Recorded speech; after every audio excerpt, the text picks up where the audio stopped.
Mossad का खात्मा, Iran का धांसू प्लान, पहले ही हमले में खुफिया दफ्तर ध्वस्त।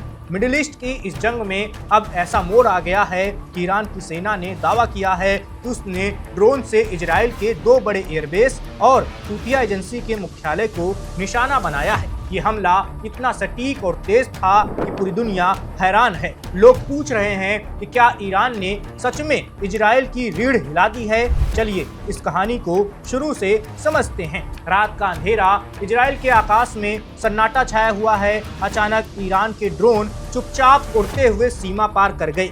ईरान की सेना ने सरकारी मीडिया के जरिए दावा किया कि इन ड्रोनों ने पाल्माचिम एयरबेस और ओवडा एयरबेस पर हमला किया। पाल्माचिम एयरबेस याओने शहर के पास भूमध्य सागर के किनारे बसा हुआ है। ये जगह इजराइल की हवाई ताकत का बड़ा केंद्र है।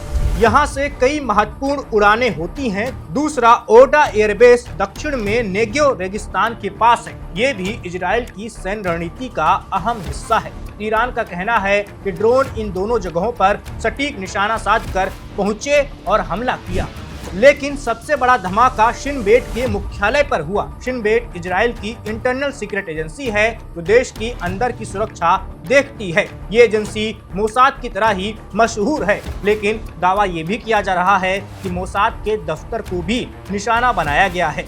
लेकिन इजराइल ने इन हमलों से इनकार किया है। वहीं ईरान ने दावा किया है कि उसके ड्रोन ने इस मुख्यालय को जोरदार चोट पहुंचाई है। रिपोर्ट्स में कहा गया है कि हमला इतना करीब से हुआ कि इजराइल की एयर डिफेंस सिस्टम पूरी तरह सक्रिय ही नहीं हो पाई। ड्रोन छोटे और तेज थे, इसलिए रडार से वो बच निकले। ईरान की सेना ने इसे अपना धांसू प्लान बताया है। उन्होंने कहा कि यह हमला इजराइल के पिछले हमलों का सीधा जवाब है। अब सवाल ये है कि नुकसान कितना हुआ है। अभी तक इजराइल की तरफ से कोई आधिकारिक बयान सामने नहीं आया है। कुछ रिपोर्ट्स में कहा गया है कि दोनों एयरबेस पर आग लगी और कुछ इमारतें क्षतिग्रस्त हुई हैं।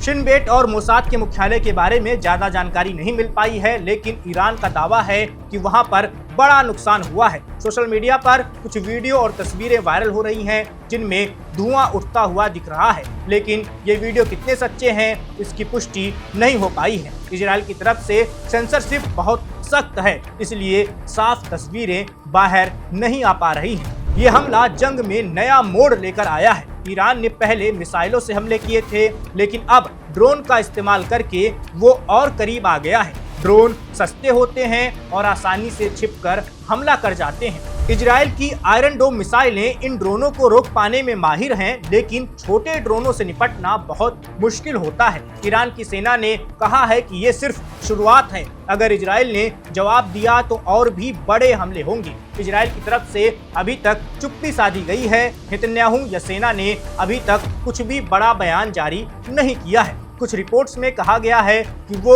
स्थिति का जायजा ले रहे हैं। अमेरिका ने कहा कि वो इजराइल के साथ खड़ा है, लेकिन कोई नया कदम अभी नहीं बताया गया है। दुनिया भर के नेता फिलहाल चिंतित दिख रहे हैं ईरान, इजराइल और अमेरिका की जंग को लेकर। अगर ये जंग और बढ़ी तो पूरा क्षेत्र अस्थिर हो जाएगा। तेल की कीमतें पहले से ही आसमान छू रही हैं। होर्मुज स्ट्रेट पर खतरा बढ़ गया है। ये पूरी कहानी बताती है कि जंग अब नई तकनीकी से लड़ी जा रही है। ईरान ने ड्रोन से इजराइल के दिल पर वार किया है। एयरबेस ध्वस्त हुए, खुफिया एजेंसी का मुख्यालय हिल गया। लोग डरे हुए हैं और उम्मीद है दोनों तरफ समझदारी आएगी, क्योंकि अगर ये सिलसिला चलता रहा तो कोई भी सुरक्षित नहीं रहेगा। आसमान में ड्रोन उड़ रहे हैं, धुआं अभी भी उठ रहा है और दुनिया इंतजार कर रही है कि अगला कदम क्या होगा। शांति की जरूरत कभी इतनी नहीं थी जितनी आज महसूस हो रही है।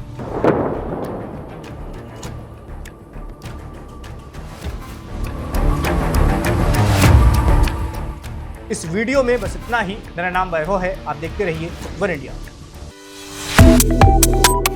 Subscribe to One India and never miss an update. Download the One India app now.